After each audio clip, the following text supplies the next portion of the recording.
오늘은 구약 성경의 마지막 책인 말라기에 관한 말씀입니다. 여러분 영화 좋아하십니까? 저는 영화를 좋아하는 사람에 비하면 좋아하는 축에도 못 끼지만 종종 영화 얘기를 하는 것은 영화를 좋아하거나 많이 봐서라기보다는 그 영화가 주는 그 관점, 그 이미지, 그런 관점 뷰로 역사를 바라보고 제 삶을 바라보는 것을 좋아하기 때문에 그렇습니다. 성경은 크게 이제 구약과 신약으로 나누어지는데, 구약이 올드 테스트먼트 전반부이고 신약이 뉴 테스트먼트 후반부가 되겠습니다. 오늘 말라기는 이제 전반부의 마지막 책이죠. 창세기부터 시작된 그 이야기가 말라기에서 이제 전편이 마무리되고 있습니다. 창세기에서 모든 것이 시작되었습니다. 빛이 있었고, 에너지가 있었고, 생명이 있었고, 또 하나님 형상을 닮은 사람이 생겨나고, 가정이 생기고, 역사가 시작되었습니다. 모든 것이 조화롭고 아름답고 완벽한 첫 시작이었습니다. 그런데 어디선가 죄가 틈타기 시작했고, 창조주와 인간 관계를 깨뜨렸고, 인간은 에덴 동산에서 추방당하게 되었습니다. 그 반역과 그로 인한 심판의 자리에서 구원이 처음으로 선포되었죠. 창세기 3장 15절에 원시복음이라는 말씀입니다. 내가 너로 여자와 원수가 되게 하고 내 후손도 여자의 후손과 원수가 되게 하리니 여자의 후손은 내 머리를 상하게 할 것이요 너는 그의 발꿈치를 상하게 할 것이니라. 이 죄와 엄청난 반역의 그 자리에서 뱀에게 심판을 경고하신 그 자리에서 여인의 후손으로 오셔서 사탄의 모든 영향을 다 밟아 이기시고 구원하실 그 예언이 선포된 것입니다.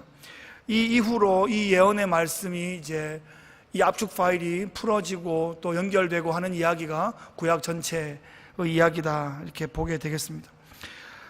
그 성경의 전반부의 이야기, 예수님 오시기 전에 그 구약 이야기의 마지막 컷이 이제 말라기인데, 말라기는 4장으로 되어 있습니다. 말라기의 이야기를 드라마로 듣는데 한 15분 정도 걸리는 것 같습니다.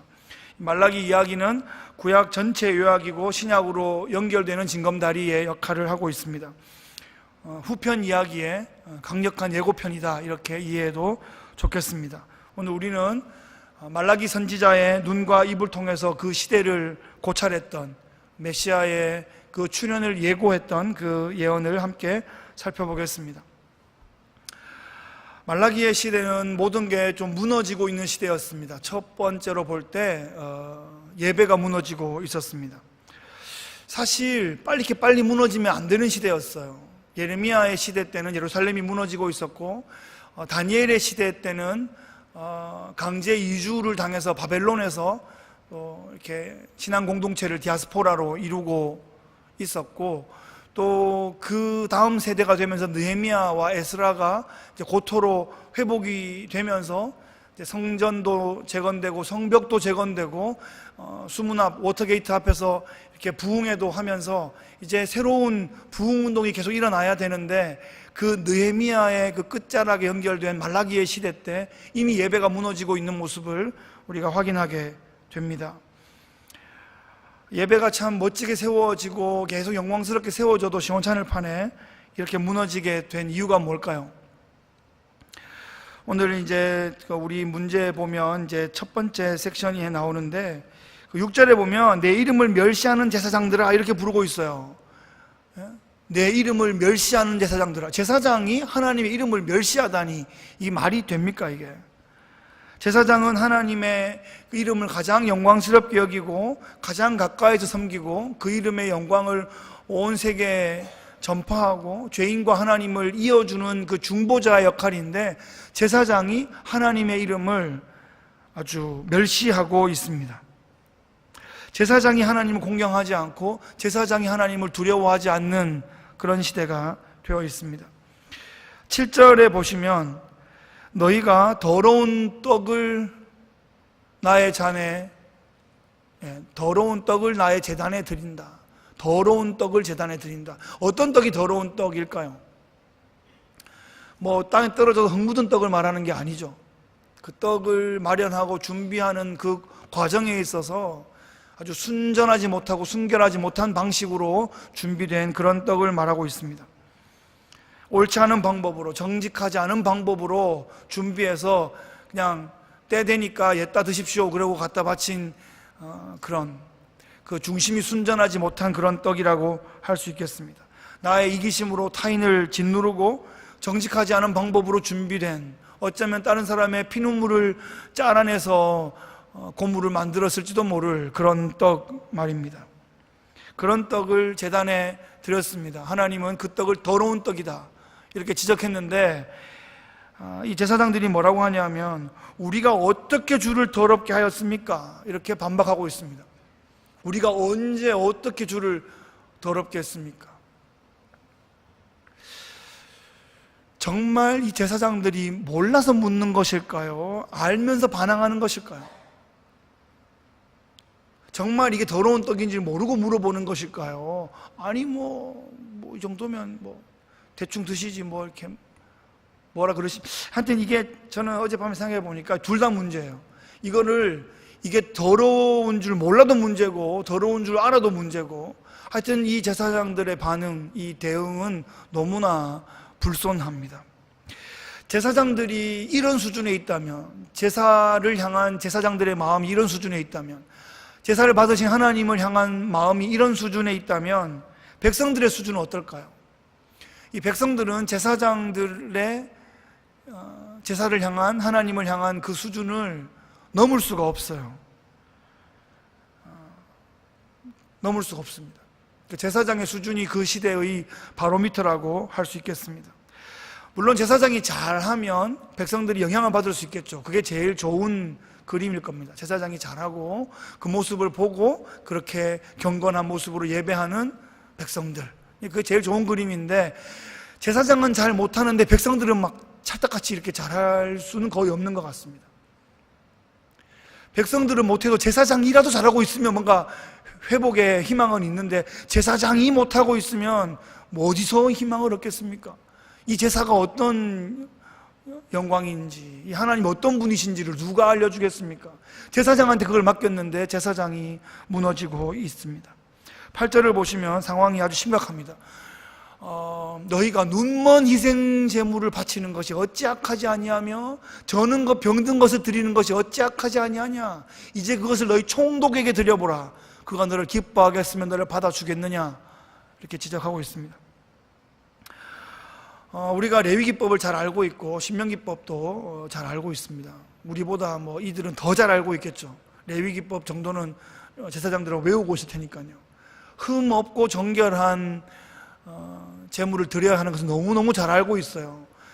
그런데 양이 이렇게 왔는데 눈 먼 양인지 또리또리한 양인지 보면 알죠. 아는데도 눈 먼 양을 고른 거잖아요. 저는 양, 병든 양 고른 거잖아요. 그것을 대충 그냥 째가지고 대충 바치고 있단 말이에요. 이거 실수가 아니에요. 이거 우연이 아니에요. 의도적으로 병든 것, 저는 것, 애꾸는 이런 것들을 갖다 모아가지고 대충 바치고 있어요. 하나님이 말씀하세요. 그것을 너의 총독에게 바쳐봐라. 칭찬받겠냐? 아니면 한바탕 하겠냐? 그런데 나에게 그런 거 가져오냐라고 하나님께서 지적하고 있습니다. 하나님께서 드시려고 얘기하시는 게 아니에요. 네? 그 순전한 하나님을 향한 마음, 이스라엘 백성과 하나님 사이에서의 그 언약 관계의 지속적인 회복, 그것을 말하고 있는 거죠. 결국 그 제물들을 바치면, 그게 이제 번제는 다 태워 바치지만 화목 제물이나 다른 것들은 또 같이 나누잖아요. 화목제를 나누는 거고, 또 어떤 부분은 뒷다리는 제사장 주고 이렇게 그 제사를 통해 가지고 모든 공동체가 풍성하게 되는데, 하나님께 바치는 것도 태워 바치는 거는 더 제일 안 좋은 걸 태워 바쳤을지 몰라요. 같이 나누는 것도 풍성한 걸, 좋은 걸 나눠야 되는데 내 뭘 거 아닌데 이러면서 그냥 안 좋은 거 대충 이게 바치고 있는, 그러니까 하나님을 향한 마음뿐 아니라 서로를 향한, 공동체를 향한 마음도 지금 무너져 있는 그런 시대다 하는 거죠. 제사장의 이 마음 중심이 하나님을 향하여 눈멀었고 병들었고 더러운 상태다. 그러니까 제사장도 그런 걸 골라오고 그런 걸 또 가져오고 그 안에 무슨 모종의 딜 관계가 있었을지도 모르겠습니다. 하여튼 총체적으로 예배가 무너지면서 모든 관계들이 다 무너져 가고 있습니다. 하나님은 그런 역겨운 제사를 너희들이 드리느니 차라리 성전 문을 닫아 걸어라, 이렇게 경고하셨습니다. 제사장들이 제사를 귀찮게 여기고 있습니다. 제사장들이 제사를 우습게 여기고 하찮게 여기고 귀찮게 여기는데 어느 백성이 제사를 소중하게 여기겠습니까? 내가 예배를 소홀히 여기고 내가 하나님을 경외하지 않는데 내 자녀가 또록또록하게 예배 잘 드리게 되기란 그리 쉽지 않습니다. 기적을 바라야 됩니다. 로또 정도의 기적을 바라야 됩니다. 내가 가정의 제사장이잖아요. 부모가 예배를 잘 드리고 하나님을 경외하는 모습, 기도하는 모습 보여주고 그것을 보고 따라가게 하는 것이 가장 맞는 방식이지, 나는 못하는데 니는 똑바로 해라, 이것은 어렵습니다. 말라기 시대 때 제사장이 안 된 것 백성들을 보고 하라는 것하고 비슷한 그런 꼴이 되겠습니다. 하여튼 말라기의 시대는 제사장이 무너지고 제사가 무너지고 예배가 무너지면서 하나님과 관계가 깨어진 그런 시대였습니다. 둘째로는 가정이 무너졌습니다. 제사가 무너지면서 하나님과 언약 백성의 관계가 무너지니까 이어지는 현상이 가정의 언약 관계들이 깨어지고 있습니다. 우리 요즘 예레미야를 묵상하고 있는데 이스라엘 백성과 하나님과의 그 언약의 그 결탁 관계가 남편과 아내의 결혼 관계와 같다, 그죠? 그렇게 계속 이미지적으로 연결해 주고 있죠. 그래서 가정생활은 마치 신앙생활과도 같은 것입니다. 우리가 한 분 하나님을 섬기는 것처럼 한 분 배우자를 섬기는 거죠. 그렇게 서로 헌신하고 피차에 복종하며 서로 상호 언약을 지켜나가는 것입니다. 서로 사랑하며 희생하며 섬기면서 그 안에서 모든 생명의 복과 형통의 복이 흘러나오게 되는데, 그 언약 관계가 깨어지면 그 형통의 관계가 은혜의 그 흐름이 있어야 되는데 거기서 고통과 아주 고난과 쓴물을 경험하게 되는 거죠. 2장 11절 말씀 보시면 유다는 거짓을 행하였고 이스라엘과 예루살렘 중에서는 가증한 일을 행했는데 어떤 일이냐면 여호와께서 사랑하시는 그 성결을 욕되게 하여 이방신의 딸과 결혼했다, 이렇게 말하고 있습니다. 유다가 이방 여인과 결혼하는 것은 하나님과의 언약 관계가 깨어졌기 때문에 나타나는 자연스러운 그런 현상입니다. 이들이 이제 고토로 회복이 되었는데 여전히 경제가 어렵고 여전히 그들이 복받지 못하고 있다고 느끼면서 하나 새로운 어떤 좋은 돌파구를 찾게 되었는데 그것이 국제결혼이었습니다. 그래서 우리가 페르시아와 바벨론 있을 때 경험하지 않았냐, 그렇게 좀 글로벌한 그런 여인들을 만나야 된다, 그래가지고 조강지처를 버리고 이방 여인들을 결혼하게 된 거죠. 그것이 아주 심각한 자충수를 두게 된 것입니다. 무너지게 되는 가장 중요한 단초가 되었어요. 좀 그냥 삼손을 우리가 알고 있죠. 삼손 나시린이었고 이스라엘의 사사였는데 하나님과 언약 관계가 깨어지면서 적국인 블레셋에 가서 블레셋 여자만 골라오는 거죠. 가만히 생각해 보면 자기가 이스라엘의 사사인데 블레셋 여자를 데리고 와서 살면 나중에 장모 집에는 어떻게 갈 것이며, 그 모여놓으면 다 적국인데 어떻게 될 것이며, 그러니까 조금만 생각해 보면 그렇게 할 수 없음이 너무 분명할 텐데 그냥 그 순간에 나오는 호르몬으로 그냥 호르몬 드리븐 라이프를 막 사는 거죠. 예? 성경이 목적이 이끌어가는 삶을 살아야 된다, 우리 purpose driven life, 그죠? 그 책이 아주 세간 히트를 했는데 이거 호르몬이 움직이는 대로 막 집에서 사춘기 아이들을 키워보면 이제 이렇게 호르몬을 좀 이렇게 절제하다가 잘 안 되면 이렇게 좀 실수를 하는 경우를 보게 되죠. 제가 이제 사춘기를 겪으면서 좀 엄마에게 실수했던 기억들이 좀 났어요. 그 비슷한 모습들을 요즘 조금 보고 있고 너무 그러면서 예전 제 모습도 좀 지나가고 어머니한테 또 사랑합니다, 죄송합니다 전화 한 번씩 드리고 있습니다. 그리고 이제 한 10여 년 전을 기억해 보면 어머니가 가끔씩 막 전화로 막 얘기하시다가 내가 막 갱년기라 가지고 막 이렇게 막 그런 기억도 좀 나고요. 막 그런 조금 이렇게 조절이 힘든 시절이 인생에 잠깐 있기는 한 것 같아요. 근데 삼손은 평생에 호르몬 드리븐 라이프를 살았다 이거죠. 하나님의 사람인데 이스라엘의 리더인데 언약 관계가 깨어지면 이런 일들이 벌어질 수 있습니다. 바벨론과 페르시아를 통해서 국제화를 맛본 남자들이 이제 국제 결혼을 하려다가 신앙의 혼합화가 생기면서 가정이 무너지게 되죠. 그 다음 세대에 언어가 전수되지 않을 뿐 아니라 언약도 전수되지 않고 그 다음 때는 완전히 단절돼 버리게 되었어요. 우리가 몇백 년 동안의 전통을 잘 이어와도 요거 단절되는 데는 한 세대거든요. 한 고리만 딱 떨어지면 그 다음 연결이 안 되는 거죠. 무서운 그런, 사실 지금 유럽에 일어나고 있는 이런 것도 수백 년 이어왔는데 한두 골이 떨어지니까 이거 어떻게 회복해야 될지 참 전 세계적인 선교학회가 함께 고민하고 기도하고 있는 부분입니다.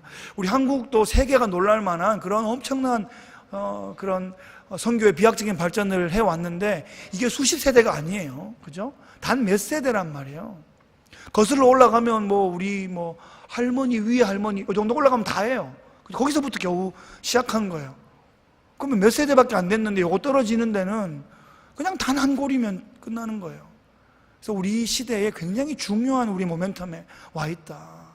우리 이어온 서너 고리를 반드시 다음 세대에게 이어줘야 하는 사명이 우리에게 있다는 거죠.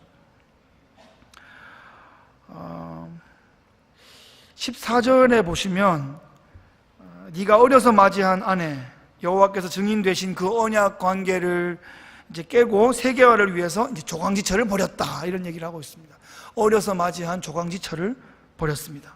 그래서 이 여인이 하나님 앞에 나가서 하소연하면서 눈물 흘리며 통곡하는 거예요. 하나님께서 눈물에 약하신 것 같아요.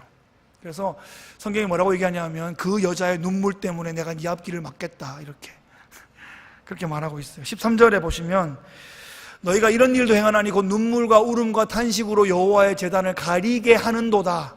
그러므로 여호와께서 다시는 너희의 봉헌물을 돌아보지도 아니하시며 너희 손에서 받지 않겠다고 말씀하시죠.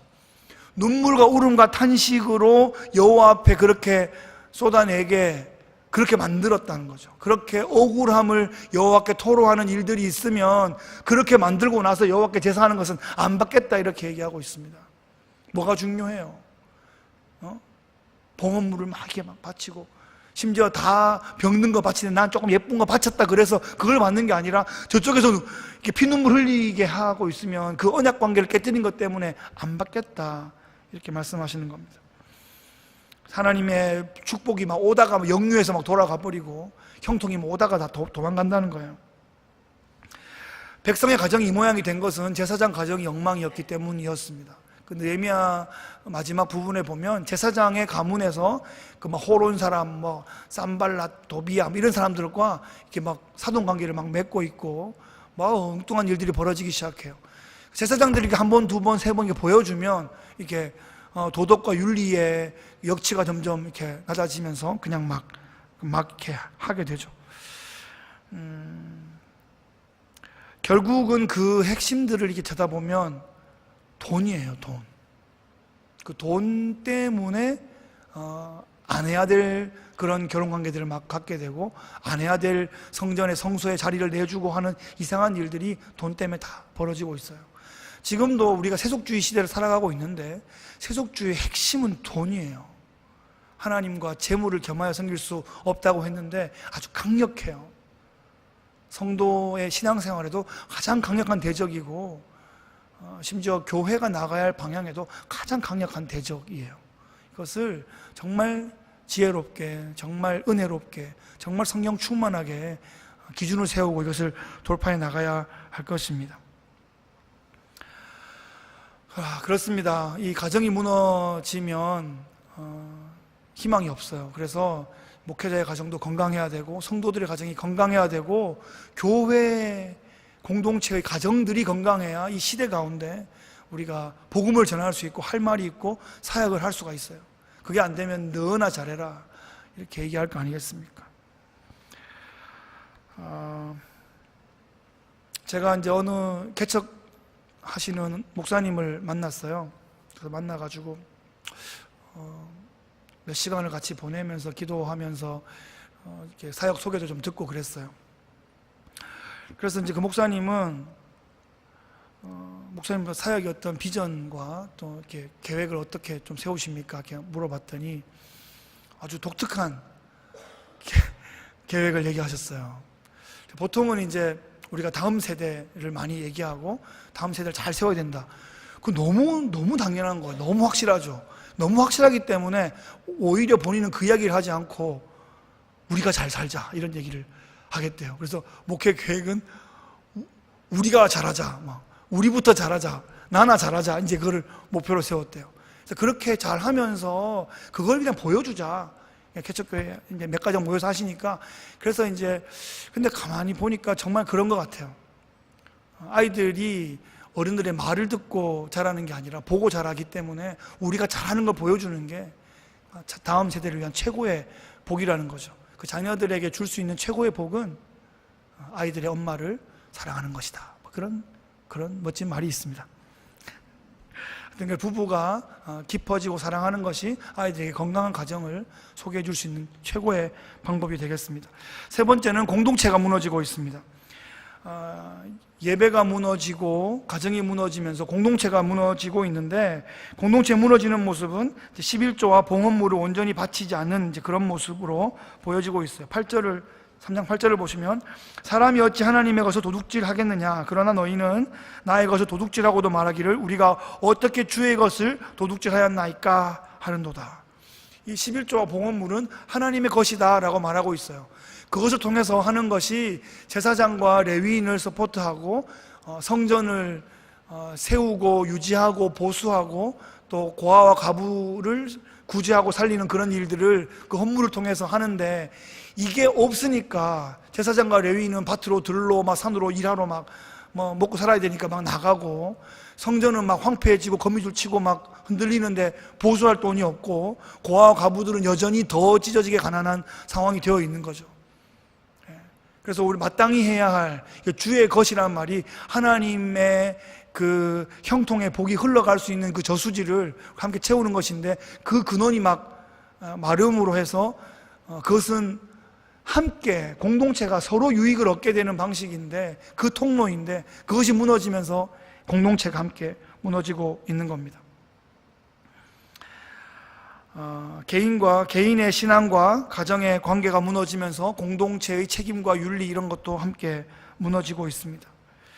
하나님께서 너희 온전한 11조를 드리면 하늘 문을 열고 쌓을 것이 없도록 쏟아붓지 아니하나 보라, 이렇게 말씀하시죠.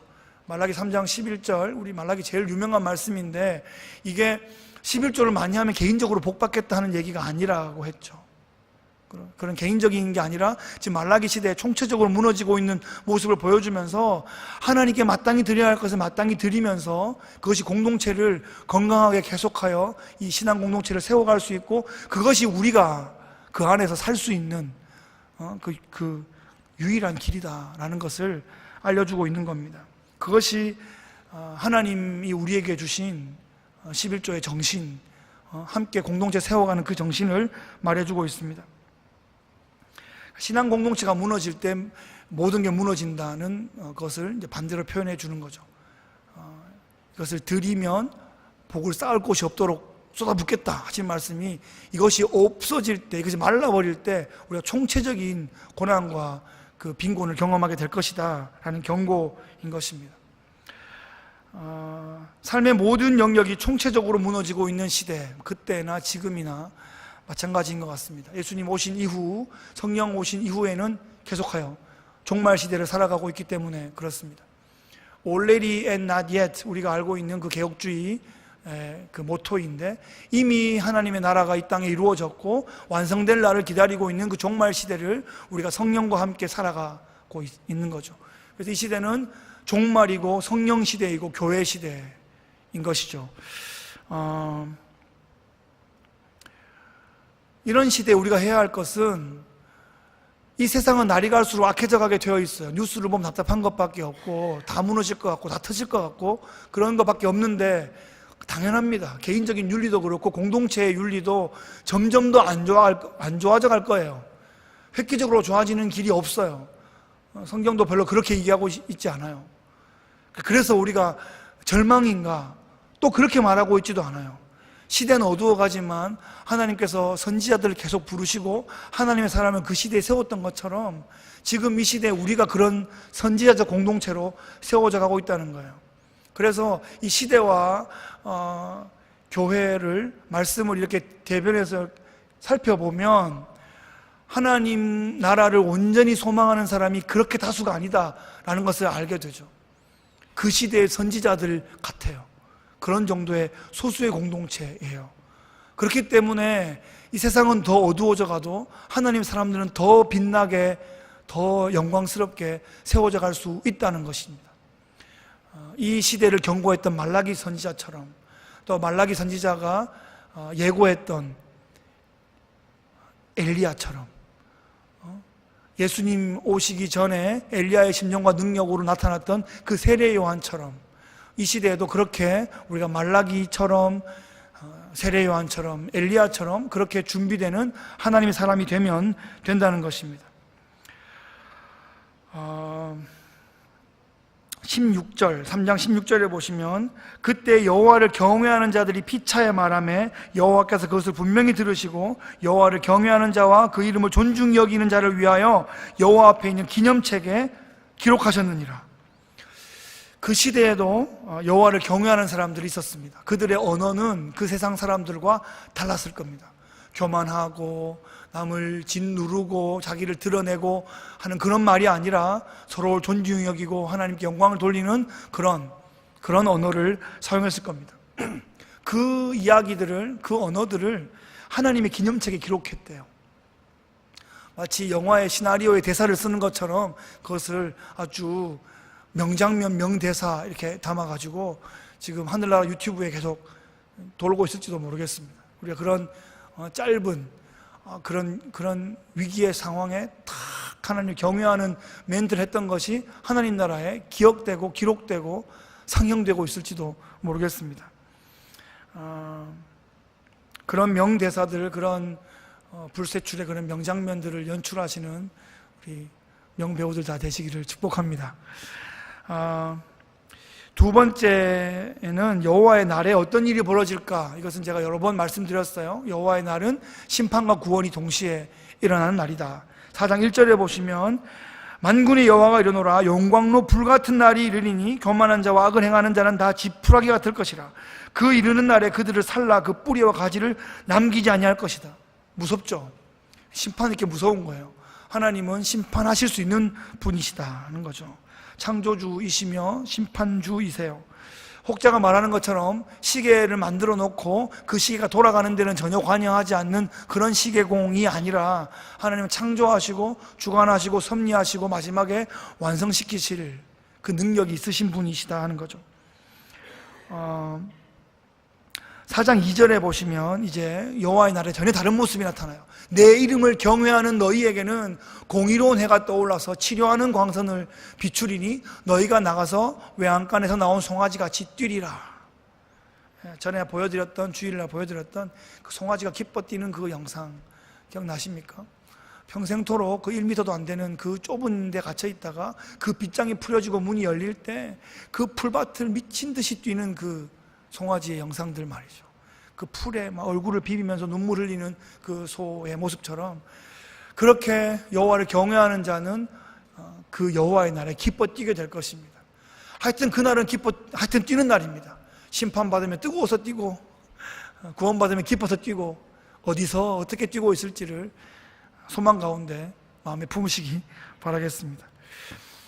하여튼 하나님 앞에 이렇게 교만하게 행했던 자들은 비극을 경험하게 될 것이고 하나님을 기억하고 소망 가운데 경외함에 또 축복함의 언어를 했던 사람들은 반드시 보상받게 될 것입니다. 엘리야는 누구인가? 엘리야는 말씀드렸죠. 엘리야는 세례 요한을 예고하고 있습니다. 그래서 세례요한이 오기 400년 전인데 공의로운 태양이 예수님이에요. 그 공의로운 태양이 오시기 전에 아비의 마음을 자녀에게로, 자녀의 마음을 아비에게로 돌이킬 엘리야를 보낼 것이다. 그 엘리야가 엘리야의 외모와 엘리야의 영성을 닮은 세례요한이 광야에서 외치는 자의 소리가 되어서 회개하라, 천국이 가까웠다. 그분이 오신다. 나는 그분의 신발끈을 메고 풀 그런 능력도 없는 미천한 자이다. 이러면서 예수님을 소개하는 그런 역할을 했죠. 오늘날 우리가 그렇게 세례요한의 그런 마음으로, 그런 영성으로 already and not yet의 시대를 살아가면서 완성될 그 나라를 소망하며 예수 그리스도의 다시 오심을 준비하는 세례요한의 공동체가 되어야 한다. 그것이 이 구약의 마지막 말라기가 오실 예수님을 두고 하는 예고편이고, 이제 오늘날 우리는 다시 오실 예수님의 예고편을 우리 함께 찍고 있는 것입니다. 말씀을 정리하겠습니다. 오늘 우리는 구약의 마지막 책 말라기의 경고를 듣고 있습니다. 이 100 시리즈의 오늘 35번째 시간인데요, 사실은 50번째예요. 처음에 15개가 창세기인데 창세기를 스킵하고 출애굽기부터 시작했거든요. 그래서 오늘이 50번째고 다음 주가 51번째니까 신약이 시작되는 거예요. 이제 신약 50개 이야기가 다음 주부터 시작되겠습니다. 그래서 신약은 사실 구약의 모든 흐름을 가지고 이 말라기 이야기를 듣고서 기대하는 마음으로 신약을 맞이해야 되기 때문에 다소 길지만, 그래서 50개 하기 너무 길어서 제가 35개를 작년부터 해왔는데 거의 1년을 해온 거예요. 중간에 못 빼고 35번을 통해서 이제 드디어 복음을 맞이하게 되었습니다. 오늘 제목이 뭐라고요? 하나님께서 드디어 복음을 예고하신 거예요. 다음 주 미리 읽어오기 본문이 어딜까요? 요한복음이에요. 마태복음 그러려고 그랬죠. 그래서 사복음서를 왔다 갔다 하면서 이렇게 보게 될 건데, 예수님 오시는 사건은 요한복음 1장 1절부터 18절까지로 보겠습니다. 그래서 꼭 잘 살펴보시고 태초에 말씀이 계셨다, 창세기로 우리를 이끌고 가는 그 영광스러운 페이지를 함께 보시면 좋겠습니다. 이제 다시 복음입니다. 우리 손에 복음이 들려 있습니다. 우리 가슴에 복음이 새겨져 있습니다. 세례요한의 공동체가 되어서 복음을 갈급해하는 이 시대 가운데 다음 세대에게, 이 지역에 우리 정말 힘차게 복음을 증거하는 세례요한의 공동체 되시기를, 그런 복음의 전사로 살아가시기를 주의 이름으로 축복합니다. 기도하겠습니다. 참 좋으신 하나님 아버지, 감사합니다. 말라기의 그 눈과 그 마음으로, 그 입으로 우리가 이 시대를 또 보고 품으며 선포하기를 소원합니다. 그렇게 엘리야를 부르고 있는 시대, 그렇게 세례 요한을 찾고 있는 시대입니다. 우리가 그렇게 준비되어서 다시 오실 예수님을 예비하고 준비하고 또 선포하는 광야에서 그 회개와 천국의 도래를 외치는 세례 요한의 공동체 다 되도록 복 내려 주옵소서. 오늘도 우리의 기도의 자리에 함께 해 주옵소서. 예수님의 이름으로 기도합니다. 아멘.